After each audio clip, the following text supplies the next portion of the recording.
Good morning, everybody. Once again, that we are reminded freedom is not free. To protect it, our service members step into harm's way. And this weekend, 6 service members lost their lives doing just that. I pray for all the men and women in uniform, for the families who are mourning, and the families whose loved ones still remain in combat. Your sacrifices for this nation will not be forgotten. While our brave men and women are risking their lives overseas to keep America safe, Democrats here are tearing down our defenses. Nearly every single Democrat voted to shut down the Department of Homeland Security. This wasn't a messaging mistake. It was a deliberate policy choice, and a very dangerous one at that. Between 2021 and 2024, the Biden administration's open borders allowed more than 380 individuals on the terrorist watch list to be apprehended attempting to cross our borders illegally. We also know that Biden released more than 700 Iranians into the interior of our country after crossing our border illegally. Now, that's just what we know. President Trump didn't waste 1 second cleaning up that mess.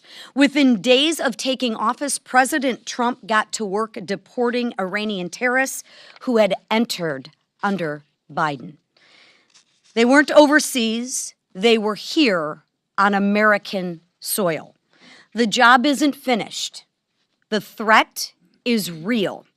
And when the world's leading sponsor of terrorism is promising retaliation, this is the moment Democrats decide to shut down the very agency created after 9/11 to prevent another attack. Really? I ask them, whatever happened to never forget? Seems like perhaps they have forgotten. And what's their excuse? To shield illegal, violent criminals?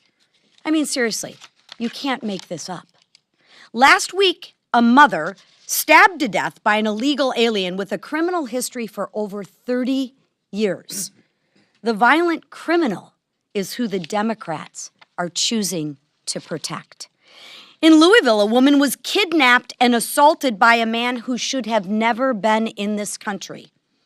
The violent criminal is who the Democrats are choosing to protect. In North Carolina, a man was brutally tortured in his own home by 2 illegal aliens, one of whom had already been deported. And yes, I will say it again. Those are the violent criminals that Democrats choose to protect. Our service members, law enforcement officers, are doing their duty. They're protecting freedom, and they are protecting American citizens. It's time for Democrats to do their duty. This is no moment for partisan games.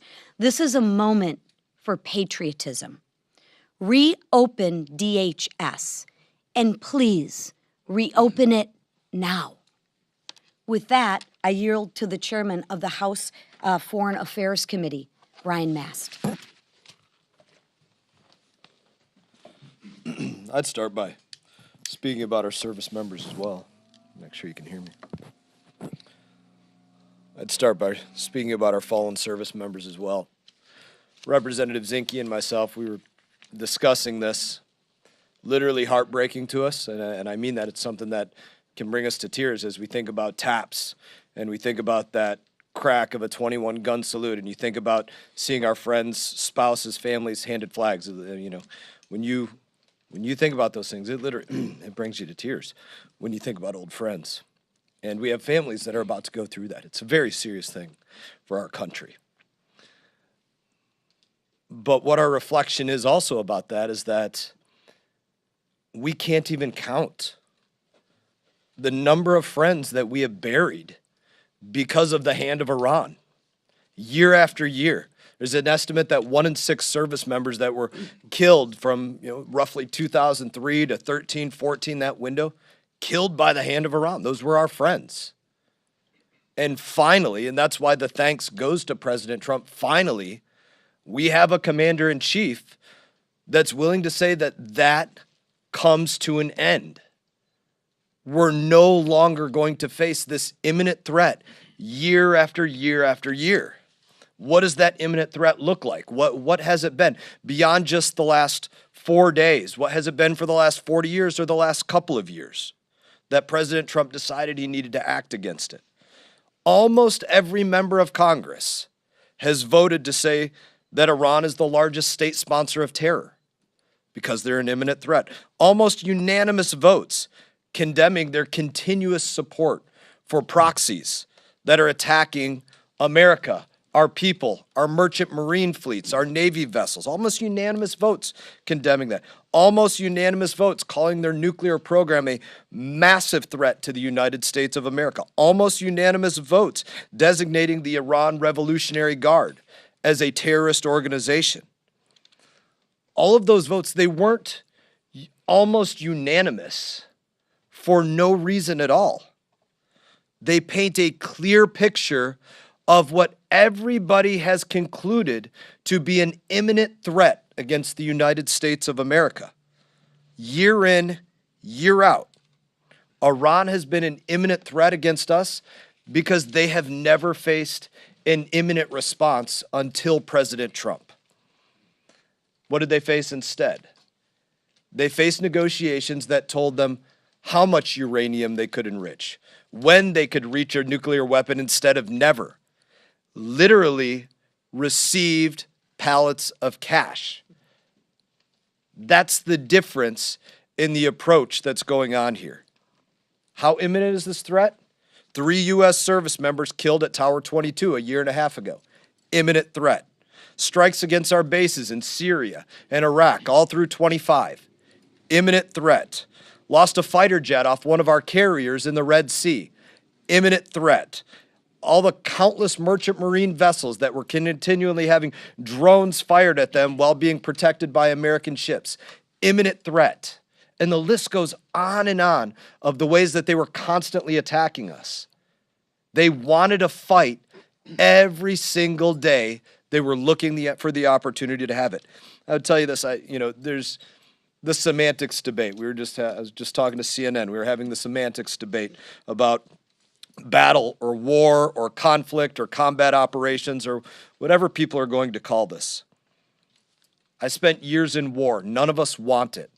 None of us want to see our service members put in harm's way. None of us want to see our service members killed. Iran has proven there is literally no other way to stop them from continually attacking us and all of those things that I listed unless we actually physically stop them. I don't think this fits the narrative of my Democrat colleagues, but it has to be said because it's the continual question.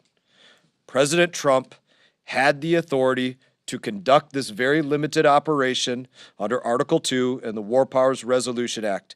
He's working to get the job done. The limited scope of the operation, destroy every single piece of Iranian military hardware that has been used to reach out and touch the United States of America, our forces in the region, and our allies, or that could be used. Why? Because they have proven that they are an imminent threat and they will use it every single chance that they get. And finally, we have a president that says that comes to an end. No longer. I thank him for his dedication to this mission, and I thank him for the first time, although this is not the purpose of the mission set, for the first time in my lifetime, except for the killing of Qasem Soleimani, the deaths of all my brothers and sisters in arms that I mentioned, the aforementioned, are finally being avenged. And I thank God for that.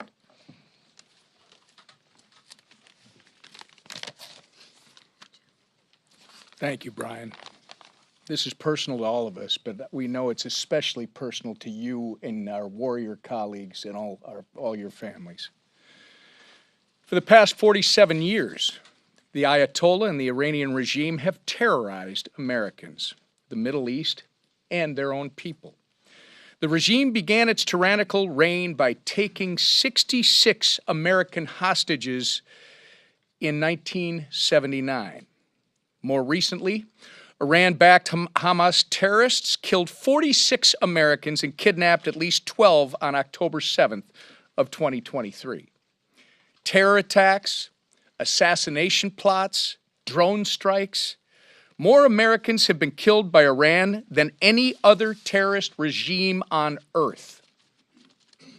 As long as the Islamic Republic of Iran stands enabled and empowered, the world will never know peace. Over the weekend, as Brian referenced, President Trump said enough is enough. Operation Epic Fury is a bold, decisive, and necessary act of strength against a belligerent and ruthless enemy of freedom. The battle with Iran has been raging for nearly half a century. President Trump is ending it once and for all. While the president displays leadership and strength on the world stage, Democrats here in Congress are doing the exact opposite. We are now in the third week of the Department of Homeland Security shutdown because Democrats would rather play political games than protect the American people. As we speak, there are members of the U.S. Coast Guard, a component of DHS, based in the Middle East. They've been there for a decade. Iran is actively targeting our forces in that region, and Democrats are standing in the way of these American heroes from receiving a paycheck while they risk their lives in defense of our nation. Why? Because they want to stop the president from enforcing our nation's immigration laws. It's sick, it's wrong, and it's dangerous. Now is the time for Democrats to quit grandstanding and start standing with the American people. And with that, I turn it over to our leader, Steve Scalise. Thank you, Whip. We all pray for our men and women in uniform who are carrying out this critically important mission. We mourn the 6 who have lost their lives just in the last few days. But we also recognize the threat that Iran has posed for decades. And Chairman Mast laid it out incredibly well.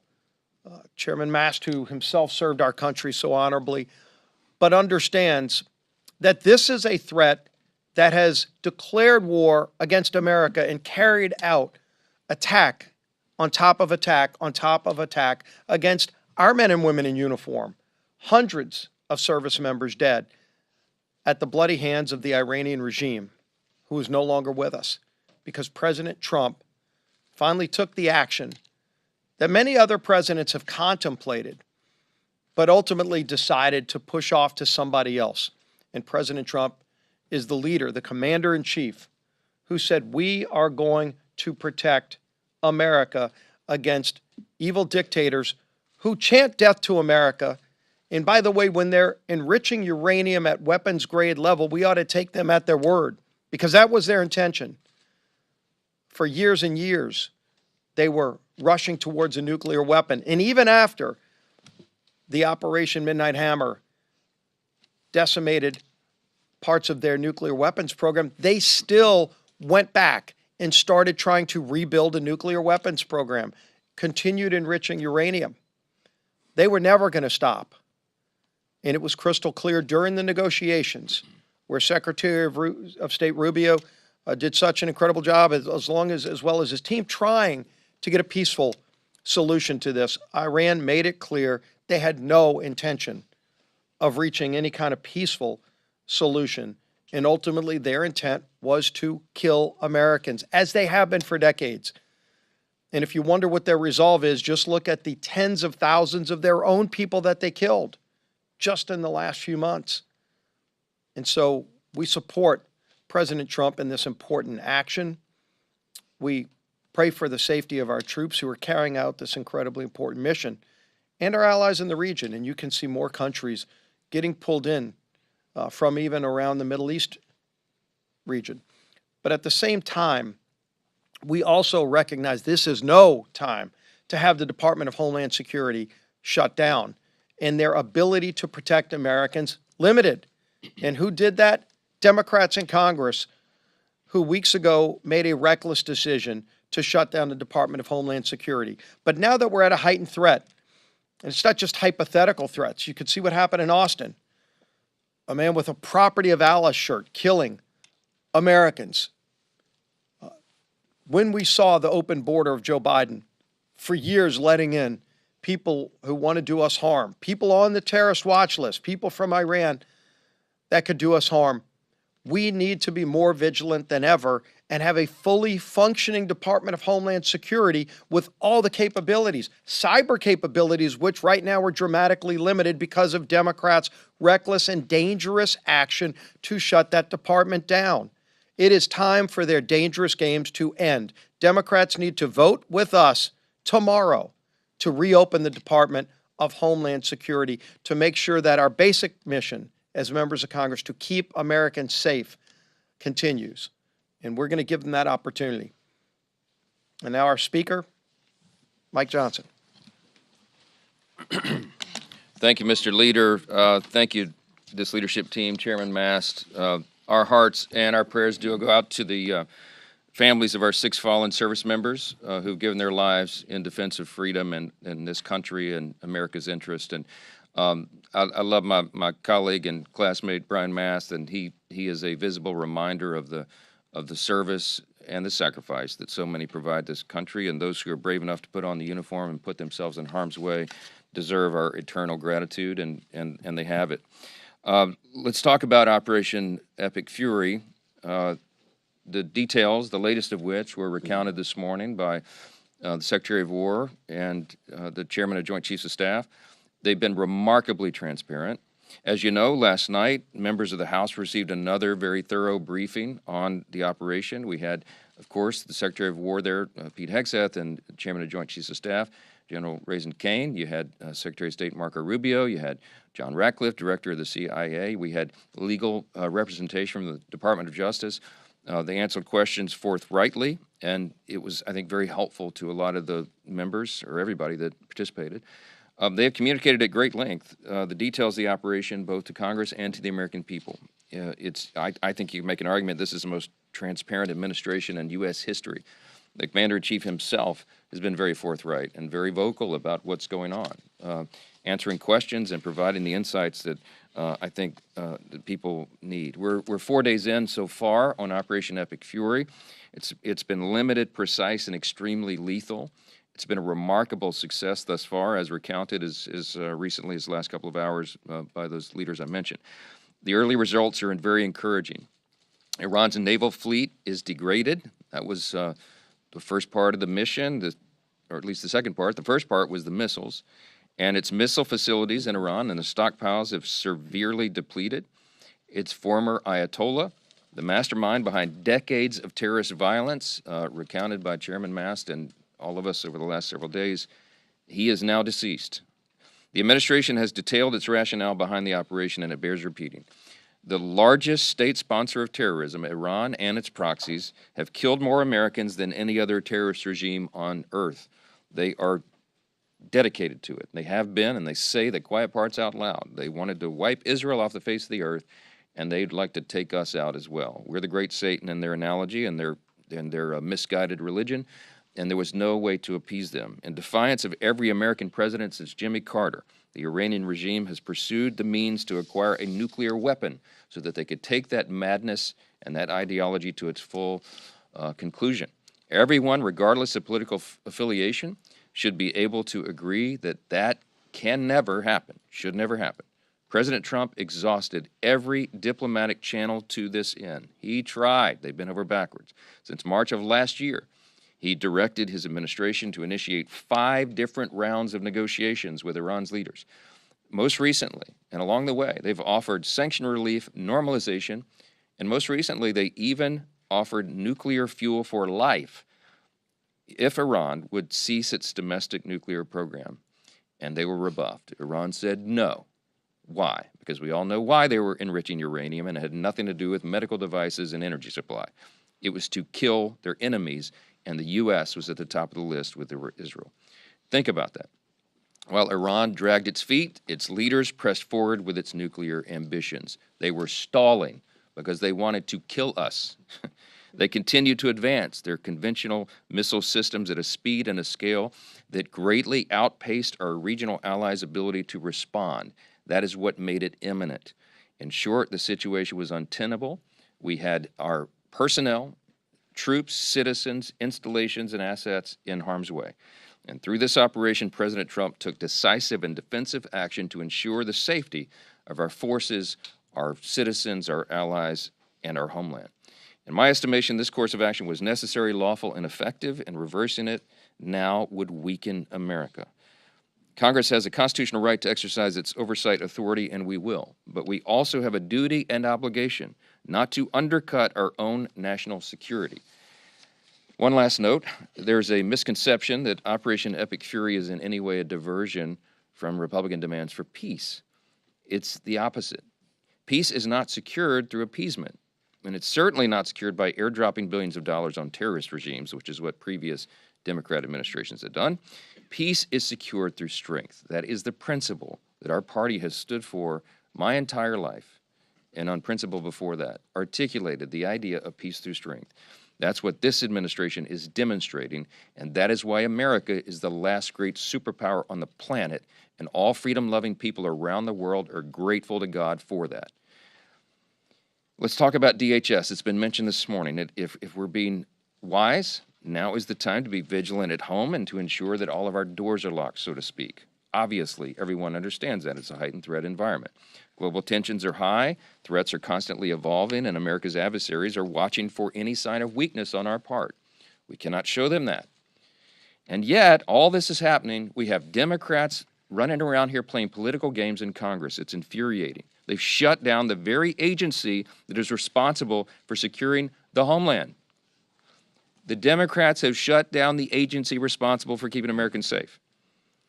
Unbelievably, they've already instructed their members to block funding. They sent out a whip notice to tell House Democrats, to instruct them, to give them the order to vote down Homeland Security funding.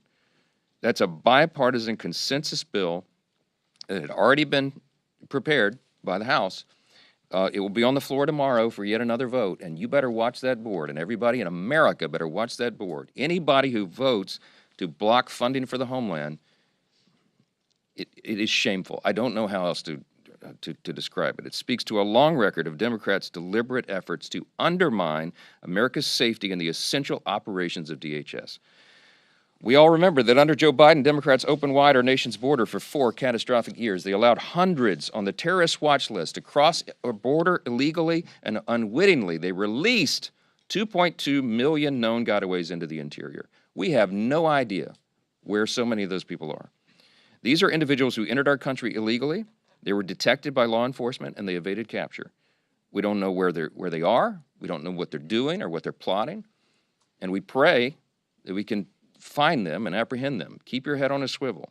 CBP figures show that the number of Iranian nationals, entering our country illegally rose precipitously under Joe Biden's open borders policy. During that period, at least 1,500 Iranians crossed the U.S. border illegally, and over 700 were released into the country. Now, the 1,500 number is not an accurate assessment because we frankly have no idea, because they weren't even keeping track of so many of the people coming across who evaded capture and evaded notice because the border was wide open. So we don't know. We don't know how many dangerous people are here, how many Iranians who believed in that ideology of the Ayatollah who now is buried. Think about that. Over 1,500 Iranian nationals traveled multiple oceans to enter the U.S., not through legal ports of entry, but unlawfully at our border. It's just a small sample of the mess we inherited from Democrats with their radical ideology and the mess that President Trump and Republicans are working in earnest to clean up so we can save American lives and protect the homeland. And now we have, look, DHS is not just ICE and CBP, It's so many agencies responsible for keeping us safe. You're talking about the Coast Guard, you're talking about FEMA, our cybersecurity infrastructure, our counterterrorism coordination, all of that is at stake right now, and the Democrats are going to vote tomorrow not to fund those operations. Just think of that. Massive mission critical functions, especially right now. And the military action in Iran makes it all more urgent and crucial to have a fully funded, fully staffed DHS across all its departments. They cannot argue otherwise. It's madness. As members of this body, our first and most basic duty is to ensure the safety of American citizens. Maybe that's why they sat through that line at the State of the Union. They're more interested in protecting illegal aliens. They see that as their first responsibility. There's no other way to explain this. If they ever want to correct the impression that their party prioritizes the welfare of illegal aliens over the welfare of American citizens, tomorrow would be a great place to start. But they, again, have sent out a whip notice instructing Democrats to vote down Homeland Security funding. I got to drop the mic right here and walk out of this room. That's all you need to know. But I'll take a few questions. Chad. Thank you. You obviously don't think that the president needs an authorization from Congress for war. But do you think if this goes south after a while, and Democrats are going to have a vote tomorrow in the House, try to engineer a war powers vote tomorrow in the House, that could be a problem for Republicans this fall if there is public sentiment against the war down the road? Look, we don't make political decisions at a time like this. We're making decisions that are necessary to keep American citizens and troops safe. That is the first responsibility. Unlike the Democrats, we don't sit around in a back room and decide what's politically expedient. We do what we must do to protect the homeland, and we let the chips fall where they may. And to protect our interests, to protect America First priorities and principles, and that's the people of this great country. And so I trust the American people. I trust that they will evaluate all these things and they will understand that this administration did the right thing.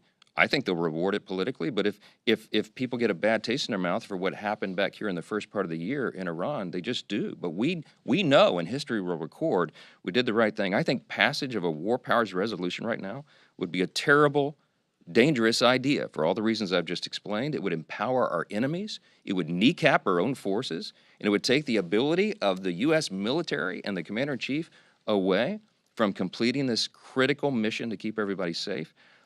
Iran has attacked 3 of our U.S. embassies in the last couple of days. Okay, those are sovereign territories of the U.S. They have declared war on us. I don't believe in the semantics. We've talked about the language this morning. We're not at war right now. We're 4 days in to a very specific, clear mission, an operation, Operation Epic Fury, which has 2 components, as you know, that we have articulated over and over. The president has, the Commander of Joint Chiefs, everybody has explained. 2 points. We had to take care of these ballistic missiles that they were producing at such a rapid pace that our regional allies could not keep up with.